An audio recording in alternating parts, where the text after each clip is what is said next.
उसके बाद मैं शायद मुझे लगता है कि मैं ऑफिस चैम्बर हाउस में जाने से पहले मैंने एक छोटा मीटिंग बुलाया और मैंने उनको कहा भाई क्या स्थिति है वगैरह, उसका रिव्यू लिया।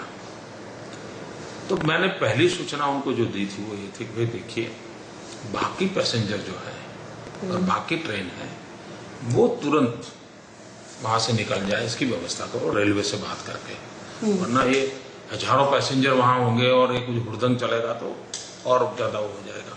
तो ये जो बचे हैं उनको पहले आगे जहां पे उनका डेस्टिनेशन पहुंचाओ। और परमात्मा की कृपा कहो क्या कहो, मुझे एक और विचार आया था जो अभी तक कहीं बाहर ये बात आई नहीं है। मैंने कहा देखिए भाई वो सभी स्टेशनों पर आप सिक्योरिटी का प्रबंध करो, सभी स्टेशन पे सिक्योरिटी का प्रबंध करो ताकि इसका कोई बैकलैश ना हो। कहीं ऐसा ना हो कि जो ट्रेन में निकले हैं वही लोग कुछ उड़दंग करते हैं या कुछ। और अहमदाबाद में भी ये पैसेंजर आते हैं तो सीधे अपने घर पहुंचे, ये देखो तो ट्रेन का डेस्टिनेशन अहमदाबाद था, कहीं यहां पर भी नारेबाजी चलने नहीं। तो इमीडिएट जो रिस्पांस था डिपार्टमेंट का ये था नहीं साहब ये तो ऐसा कुछ हो नहीं सकता। मैंने कहा भाई फिर भी आप केयर करो।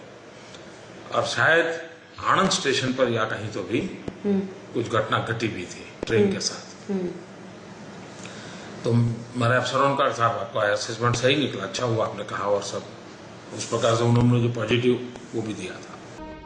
फिर तो हम हाउस में थे, बजट था, तो एक बड़ा इंपॉर्टेंट इवेंट होता है किसी भी सरकार के लिए, और उधर तो उसमें अंदर तो फोन चलते नहीं, जामर होता है तो हमारा कोई उसका करते में कोई अपने बजट वगैरह कोई था 2:30 साढ़े 3 बजे पूरा हुआ। उसके बाद जानकारी आई, बहुत गंभीरता और बढ़ गई थी, टीवी में शुरू हो गया था। तो मुझे जाना था बड़ौदा, तो हमारा हेलीकॉप्टर नहीं चल रहा था। अब क्या करें भाई, तो तय किया चलो बड़ौदा जाए। तो बड़ौदा गए तो शायद ये भाग्यश झा उसमें कलेक्टर थे वहां, तो सिंगल इंजन हेलीकॉप्टर था, शायद वो एनसीसी का था। हमने किसी का मांगा, बोले वीआईपी को हम नहीं बिठाते हैं, वीआईपी के लिए नहीं चलता हेलीकॉप्टर, उनका तो डबल इंजन चाहिए। मैंने कहा वो वीआईपी के लिए आपका नियम ठीक है, मैं वीआईपी नहीं हूं। जो बराबर ये उस स्थिति में भी मेरा ही जवाब था। मेरे दुराग्रह पर मुझे हेलीकॉप्टर मिला, रिस्क मेरा होगा, मैं लिख करके देना चाहता हूँ, आप कोई चिंता मत कीजिए। मैं गया वहां, तो वहां तो सीधा ही मैं पहले कहाँ गया मुझे याद नहीं, अस्पताल गया कि स्टेशन गया, नहीं स्टेशन पे मैं गया, डिब्बा देखा, वो सब टीटी विकेट पूछा, मैं क्या हुआ कैसे हुआ। કોઈ પણ માનવતાવાદી વ્યક્તિને બનેલ ઘટનાનું દુઃખ અપાર છે, પરંતુ અશાંતિ, असंयम, आक्रोश આ કોઈ ઉપાય નથી। કાયદાને સામે તોફાન ક્યારેય સમાજનું ભલું ન કરી શકે। આપની લાગણી હું સમજી શકું છું, પરંતુ હું આપને કરબદ્ધ પ્રાર્થના કરું છું કે આજે સમય છે શાંતિનો, आवश्यकता છે સંયમની। क्योंकि उसी समय एक ईमेल सर्कुलेट हो गया विद इन आवर्स। एक ईमेल सर्कुलेट हो गया किसी पत्रकार के नाम से विद इन आवर्स, और ये आया उसमें कि कार सेवकों ने किसी लड़की के साथ ऐसा कर दिया, वैसा कर दिया, ऐसा कर। तो अब मैं सोच रहा हूं कि कितना परफेक्ट प्लानिंग किया होगा लोगों ने, क्योंकि विद इन आवर्स इस प्रकार की स्टोरी चला देना, और मीडिया ने भी उसी स्टोरी को उछाल दिया, अभी भी चलती है। हाँ, तो उछाल दिया वगैरह, ध्यान में आया। इन्वेस्टिगेशन में तो कुछ निकला नहीं ऐसा, किसी ने कहा नहीं कि ऐसा हुआ था, नहीं कोई ऐसी लड़की मिल रही है जो कहती है मेरे साथ कुछ हुआ।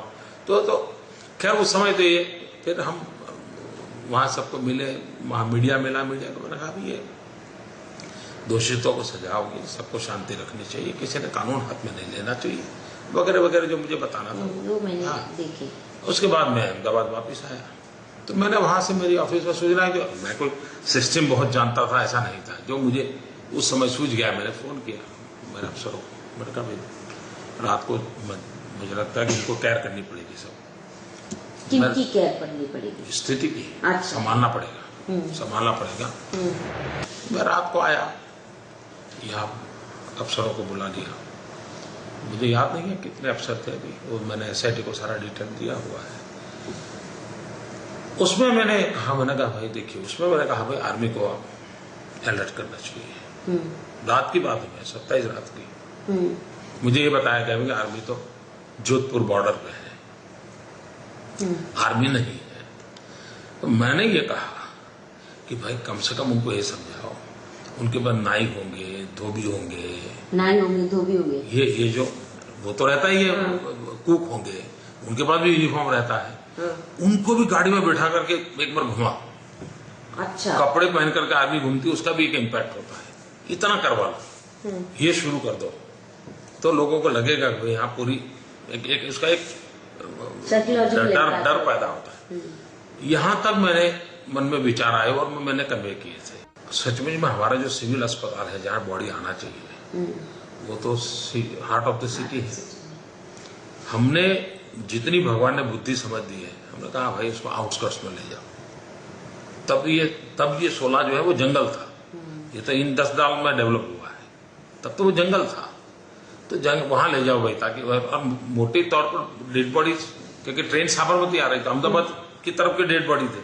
तो हमारा एक कॉमन विजडम कहता था कि भाई जितना हो सके बल्क में एक डेड बॉडी वहीं से फिर आगे ले जाए। तो ज्यादातर डेड बॉडी अहमदाबाद की और तो नॉर्थ गुजरात की थी। तो कभी न कभी तो यहाँ लाना था, कभी तो लाना था। अब एक एक करके लाए या एक साथ शिफ्ट कर दे, शिफ्ट कहाँ करें, तो हमें लगा कि भाई आउटस्कर्ट्स में करो ताकि वहां से ले जाए।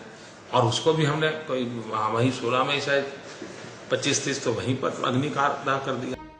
गोधरा न हुआ होता तो मुझे भी दूसरे नजर से देखा गया होता।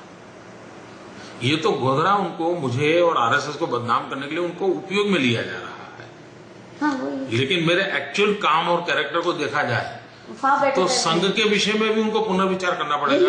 हाँ, यही प्रॉब्लम, आरएसएस के लिए भी उनको पुनर्विचार करना पड़ेगा। आरएसएस की प्रोडक्ट ऐसी होती है तो क्या बुरा है? मेरा मुद्दा था शांति, और मैं मानता था कि कभी भी इस चीजों से रास्ते नहीं निकलते जी, जो भी करते गलत कर। मैं पहले दिन से कह रहा हूं उसमें मुझे, लेकिन क्योंकि दिल्ली में अटल जी की सरकार को घेरने के लिए गुजरात दंगे काम आ सकते हैं, मेरा बैकग्राउंड आरएसएस का था, तो मुझ पर कोई भी गंद उड़ाना बड़ा सरल हो जाता है। और एक आइडियोलॉजिकल हमारा जो हमेशा विरोधी, जो कल्पना ही नहीं कर सकता कि दिल्ली में अटल जी की सरकार भी हो सकती है क्या ये कैसे लोग हो सकते हैं? ये तो इजारा किसी और का है। वो जो एक टोली है उनके लिए ये भी एक साधन था, तो उसके कारण ये फ्लेयर अप हो गया मीडिया में।